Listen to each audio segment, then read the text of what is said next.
नमस्कार भाइयों, आप सब कैसे हैं। आशा करता हूँ अच्छे होंगे।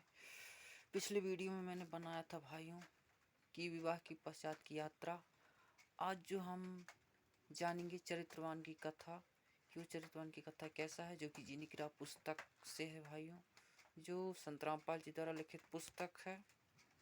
आइए देखते हैं। ये है भाइयों जीनी की राह पुस्तक। आप इसको SMS द्वारा निःशुल्क मंगवा सकते हैं ना। और ये आज हम पढ़ेंगे चरित्रवान की कथा। भाइयों, मैं इसलिए संत रामपाल जी महाराज की बुक के बारे में जानकारी देता हूँ क्योंकि इसके ज्ञान को जो है पूरा विश्व जो ज्ञान का लोहा मानता है, इसलिए जो है इस बुक को जो है मैं डिटेल से आपको जानकारी देता हूँ। आप मेरी वीडियो को जो है डिटेल से देख सकते हैं। मैंने कई वीडियो बनाए हैं जो कि शुरू से ये आज तक अभी ये बनाया है। तो हम जानेंगे चरित्रवान की कथा। भाई, क्या है चरित्रवान की कथा। एक सुखदेव ऋषि थे, वे श्री वेद व्यास के पुत्र थे। एक दिन ये दीक्षा लेने के उद्देश्य से राजा जनक जी के पास मिथिला नगरी में गए। राजा जनक ने कहा कि सुखदेव कल सुबह नाम दूंगा। उनके ठहरने की व्यवस्था अलग भवन में कर दी। एक सुंदर युवती को ऋषि जी की सेवा में परीक्षा लेने के उद्देश्य से भेजा। युवती सुखदेव जी के पलंग पर पैरों की ओर बैठ गई। ऋषि जी ने पैर सिकोड़ कर और मोड़ लिए। युवती ऋषि जी की ओर निकट हुई तो उठकर खड़े हो गए। कहा कि हे बहन, आप अच्छे घर की बेटी दिखाई देती हो, कृपया मेरे कमरे से बाहर जाएं, नहीं तो मैं चला जाता हूँ। लड़की चली गई। राजा जनक से बताया कि सुच्चा व्यक्ति है। ऐसे ऐसे हुआ। सुबह राजा जनक जी ने ऋषि सुखदेव जी से पूछा कि आपसे मिलने स्त्री आई थी, आपने उसे अंगीकार न करके अच्छे संयम का प्रदर्शन किया है। आप संयमी व्यक्ति हैं, धन्य है आपके माता पिता।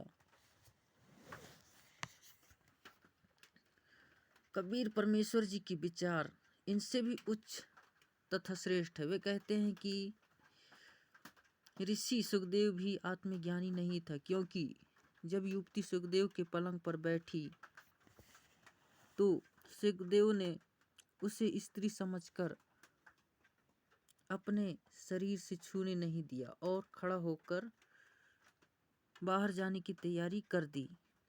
इससे स्पष्ट है कि सुखदेव जी को आत्मज्ञान नहीं था। विचार करें, यदि युवती के स्थान पर युवक बैठ जाता तो सुखदेव जी का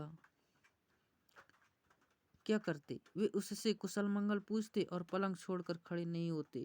कहते कि भैया, पलंग एक ही है, आप पलंग पर विश्राम करो, नीचे पृथ्वी पर आराम करता हूँ, आराम लेट जाता हूँ। यदि युवक सब होता तो कहता कि नहीं ऋषि जी, आप पलंग पर विराजो, में पृथ्वी पर विश्राम करूँगा। परंतु युवती होने के कारण ऋषि सुखदेव ने काम दोष के कारण भय लगा।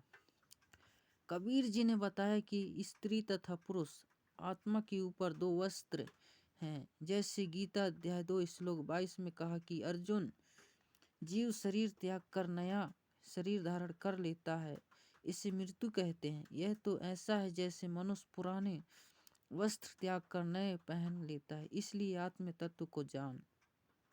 उदाहरण, एक गांव में सांग माने मंडली आई। कई दिन सांग किया।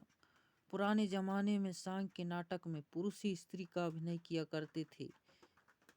लड़की के वस्त्र पहन रखे थे, छाती भी युवा लड़की की तरह बना कर रखी थी।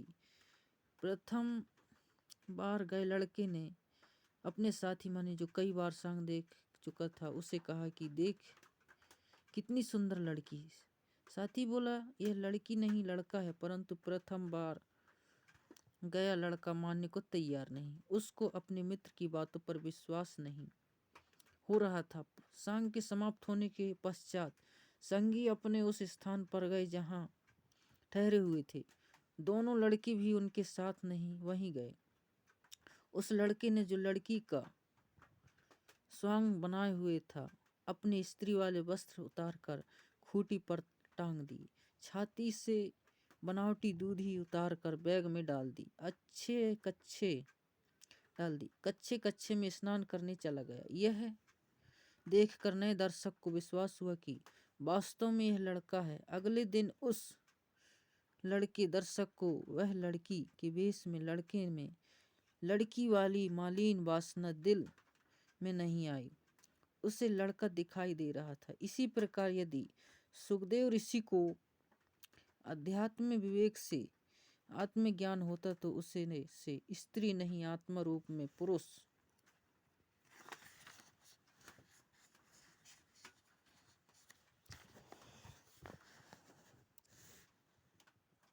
समझकर कहता है कि आप पलंग पर विराजो, मैं पृथ्वी पर विश्राम करता हूँ। साधु संत फकीर इस विचारधारा से जीवन जीते हैं, साधना करके मोक्ष प्राप्त करते हैं।